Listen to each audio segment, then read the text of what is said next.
मुस्तफा आमिर दोस्तों के हाथों कत्ल। राफी भाई मैं थोड़ी देर अरमुगान के घर जा रहा हूँ। मुस्तफा आमिर को इनमाना तशद्दुद के बाद उसी गाड़ी में रखकर आग लगाकर कत्ल कर दिया गया। मुस्तफा आमिर को बहाने से घर बुलवाया। मेरा बच्चा मिसिंग है तो कहाँ है? आज मैं आपको एक ऐसी कहानी सुनाने जा रहा हूँ जो सुनकर आपके रोंगटे खड़े हो जाएंगे। ये कहानी है कराची के 23 साल लड़के मुस्तफा आमिर की, जिसकी ज़िंदगी एक ख्वाब की तरह थी, लेकिन एक गलत दोस्ती ने उसे उसके अंजाम तक पहुंचा दी। तो चलें इस केस के बारे में बात करते हैं और देखते हैं कि आखिर मुस्तफा आमिर के साथ क्या हुआ। मुस्तफा आमिर कराची के posh area defence housing authority में रहता था। एक बीबीए का तालिब इल्म जिसके वालिद कस्टम ऑफिसर थे। मुस्तफ़ा की फैमिली बहुत प्यार करने वाली थी। माँ बाप ने इसे और इसके भाई को हमेशा लाड प्यार से पाला था। इनके हर शौक पूरे किए थे। मुस्तफ़ा आमिर के लिए उसकी फैमिली ही पूरी दुनिया थी। लेकिन अगर मुस्तफ़ा आमिर को कोई चीज़ प्यारी थी जो उसकी फैमिली के बाद आती थी तो वो थी कारें। उसकी पसंदीदा कार टोयोटा मार्क एक्स थी, जिसे वो खुद ड्राइव करता था और ट्रैक पर ले जाता था। वो कारों को मॉडिफाई करता, ट्रैक पर ले जाता और इस शौक़ ने इसे बहुत से दोस्त दिए। लेकिन यही शौक़ इसे एक ऐसे दोस्त की तरफ ले गया जो इसकी ज़िंदगी का सबसे बड़ा अलमिया बन गया। 2 साल पहले मुस्तफ़ा की मुलाकात अरमगान कुरैशी से हुई, एक 29 साल का शख्स जो इससे कई साल बड़ा था। अरमगान भी DHA में रहता था और इसकी फैमिली बहुत अमीर थी, लेकिन इसकी दौलत का राज कोई नहीं जानता था। लोगों को शक था कि अरमगान कोई गैर कानूनी काम करता है। इसके घर पर हर वक्त गाड़ियों की आमदरफ्त, रातों को तेज़ म्यूज़िक, अजीब आवाज़ें और सबसे हैरानकुन बात, इसके घर पर 100 से ज़्यादा प्राइवेट गार्ड्स थे। इसके अलावा वो 3 शेरों के बच्चों को भी पालता था। सोसाइटी वाले इसकी मौजूदगी से तंग थे, लेकिन कोई इसके खिलाफ आवाज़ नहीं उठाता था और ना ही कोई इनके खिलाफ आवाज़ उठाने की हिम्मत कर सकता था।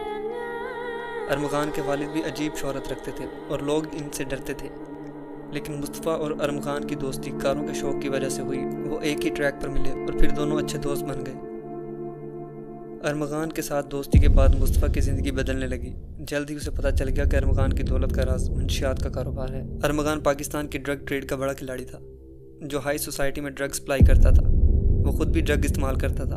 मुस्तफ़ा इसके साथ पार्टियों और मीटिंग्स में जाने लगा। ये एक बहुत बड़ी गलती थी। 2024 के आखिर में मुस्तफ़ा एक ड्रग केस में मुलविस हो गया, जिसकी वजह से उसके खिलाफ अदालत में मुकदमा चल रहा था। एक लड़का जो कभी अपनी फैमिली और कारों की दुनिया में खुश था, वो एक ख़तरनाक दायरे का हिस्सा बन चुका था। 6 जनवरी 2025 की शाम को मुस्तफ़ा अपनी कार लेकर घर से निकला। वो हुडी पहने हुए था, इसलिए उसकी माँ ने सोचा कि वो जल्द ही वापस आ जाएगा। लेकिन घंटों गुजर गए, मुस्तफ़ा वापस नहीं आया। इसकी माँ ने इसे फ़ोन किया, लेकिन फ़ोन बंद था। परेशान होकर उसने मुस्तफ़ा के दोस्तों को कॉल की, लेकिन किसी को कुछ पता नहीं था। जब उसकी माँ ने अरमगान को फ़ोन किया तो उसने बड़े लापरवाह अंदाज में कहा कि उसे मुस्तफ़ा के बारे में कुछ नहीं पता। रात 9:30 बजे तक जब मुस्तफ़ा ना लौटा तो उसकी फैमिली को यकीन हो गया कि कुछ बहुत बुरा हुआ है। उन्होंने रात भर इसे ढूंढा, लेकिन कुछ न मिला। सुबह 3 बजे उसकी माँ ने पुलिस स्टेशन में शिकायत दर्ज करवाई, लेकिन पुलिस ने इसे संजीदगी से नहीं लिया, क्योंकि मुस्तफ़ा के खिलाफ बहुत से ड्रग केसेस चल रहे थे। पुलिस ने सोचा कि वो शायद छुप गया है या गिरफ्तार हो गया है। 12 जनवरी को बलूचिस्तान के पब एरिया में पुलिस को एक जली हुई टोयोटा मार्क एक्स मिली। ये वही कार थी जो मुस्तफ़ा ड्राइव करता था, यानी ये मुस्तफ़ा की कार थी। जब पुलिस ने कार का ट्रंक खोला तो उसमें एक ऐसी लाश मिली जो पूरी तरह जली हुई थी। इसकी शिनाख्त नामुमकिन थी। कार अनरजिस्टर्ड थी, इसलिए पुलिस इसे ट्रेस नहीं कर सकी। बलूचिस्तान पुलिस ने कराची पुलिस को इतला दी, लेकिन कराची पुलिस की लापरवाही की वजह से कोई फॉलोअप नहीं हुआ। इस लाश को लावारिस समझकर ईदी फाउंडेशन को दे दिया गया, जिसने इसे दफना दिया। इस वक्त तक मुस्तफ़ा की फैमिली को कुछ पता नहीं था इनका बेटा जिंदा भी है या नहीं। मुस्तफ़ा की फैमिली ने हिम्मत नहीं हारी। उन्होंने पुलिस पर दबाव डाला और बिलाखिर एक FIR दर्ज करवाई, लेकिन पुलिस अब भी संजीदा नहीं थी। कई दिन गुजर गए और कोई सुराग न मिला। फिर एक दिन मुस्तफ़ा के एक दोस्त के पास एक वॉइस रिकॉर्डिंग मिली, जिसमें मुस्तफ़ा ने बताया था कि वो अरमगान के घर जा रहा है। राफी भाई मैं थोड़ी देर अरमुगान के घर जा रहा हूँ, वही काली के। तो एक काम करो ना, आप जिम से फ्री हो जाओ एक ही बार, फिर मेरे पास आ जाओ ना, या शावर वावर लेकर आ जाओ, जैसे भी इजी होकर आ जाओ। ब्रो मैं भी अब अपने हिसाब से खेलूंगा। अब देखो ऐसा है ना, तो बस सही है, अभी मैं भी एक तरीके से खेलूंगा इसके साथ। इस क्लू ने फैमिली की उम्मीद जगाई। उन्होंने अरमगान से बार बार रब्ता किया, लेकिन वो हर बार यही कहता कि उसे कुछ नहीं पता। 3 हफ्तों बाद मुस्तफ़ा की माँ को एक इंटरनेशनल कॉल आई, और ये कॉल उस वक्त आई जब इसकी माँ को अरमगान पर कुछ शक हो गया था कि अरमगान ने ही कुछ गलत किया है। और ये कॉल फैमिली को बहुत मशकूक लगी, क्योंकि ये सब अरमगान से बात करने के बाद शुरू हुआ था। पाकिस्तान के कुछ ग्रुप्स ने मुस्तफ़ा के फ़ोन को ट्रेस किया और उसकी आखिरी लोकेशन अरमगान के घर पर मिली। ये सबूत काफ़ी था। 18 फरवरी 2025 को पुलिस ने अरमगान के घर पर छापा मारा। अरमगान ने खुद को घर में बंद कर लिया। उसके घर में 40 से ज़ायद CCTV कैमरास लगे हुए थे اور وہ انہی کیمروں سے پولیس کی ہر حرکت دیکھ رہا تھا۔ جب پولیس دروازے تک پہنچی تو ارمغان نے فائرنگ شروع کر دی، جس میں 2 پولیس اہلکار زخمی ہو گئے۔ 4 گھنٹے کی گولیوں کی لڑائی کے بعد پولیس نے ارمغان کو گرفتار کر لیا۔ جب انہوں نے اس کے گھر کی تلاشی لی تو وہ دنگ رہ گئے۔ وہاں لاکھوں روپے کے ڈرگز، ناجائز ہتھیار اور ایک پورا سکیم کال سینٹر تھا، جس کال سینٹر سے وہ فورنرز کو دھوکہ دے کر پیسے کما رہا تھا۔ ارمغان کرپٹو مائننگ بھی کرتا تھا۔ کچھ دنوں بعد پولیس کو ایک اور نام ملا، سراج بخاری، ارمغان کا بچپن کا دوست۔ 15 فروری کو سراج کو گرفتار کر لیا گیا اور اس نے سارا سچ اگل دیا۔ اس کے مطابق نئے سال کی پارٹی سے پہلے ارمغان کا ایک لڑکی جس کا نام زوما تھا اس سے جھگڑا ہوا تھا۔ ارمغان کو شک تھا کہ زوما نے اس کے کال سینٹرز کا راز افشاں کر دیا ہے اور اس نے مصطفیٰ عامر کو بھی یہ چیز بتا دی ہے۔ اس نے زوما کو گھر بلایا اور اس پر لوہے کے راڈ سے حملہ کیا، لیکن سراج نے اسے روک دیا۔ اگلے دن 6 جنوری کو ارمغان نے مصطفیٰ کو اپنے گھر بلایا۔ جب مصطفیٰ وہاں پہنچا تو ارمغان اور سراج اس کا انتظار کر رہے تھے۔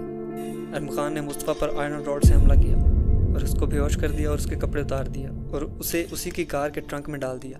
پھر وہ دونوں سے بلوچستان کے پب ایریا لے گئے اور کار کو آگ لگا دی، جبکہ مصطفیٰ ابھی بھی ٹرنک میں تھا۔ یہ سوچ کر دل کانپ جاتا ہے کہ مصطفیٰ نے اپنے آخری لمحات میں کیا محسوس کیا ہوگا۔ سراج نے بتایا کہ وہ دونوں شراب کے نشے میں تھے، لیکن یہ کوئی جواز نہیں تھا۔ شاید ارمغان نے یہ سب اپنے والد کو بھی بتایا، جنہوں نے اسے اور سراج کو چھپنے کی ہدایت دی۔ وہ رینسم کال بھی ارمغان نے ہی کی تھی تاکہ پولیس کا دھیان ہٹ جائے، لیکن اس کی یہ چال ناکام رہی۔ ارمغان کے والد نے میڈیا میں اپنے بیٹے کا دفاع کیا، لیکن ان کے بیانات نے ان کے بیٹے کو اور مشکوک کر دیا۔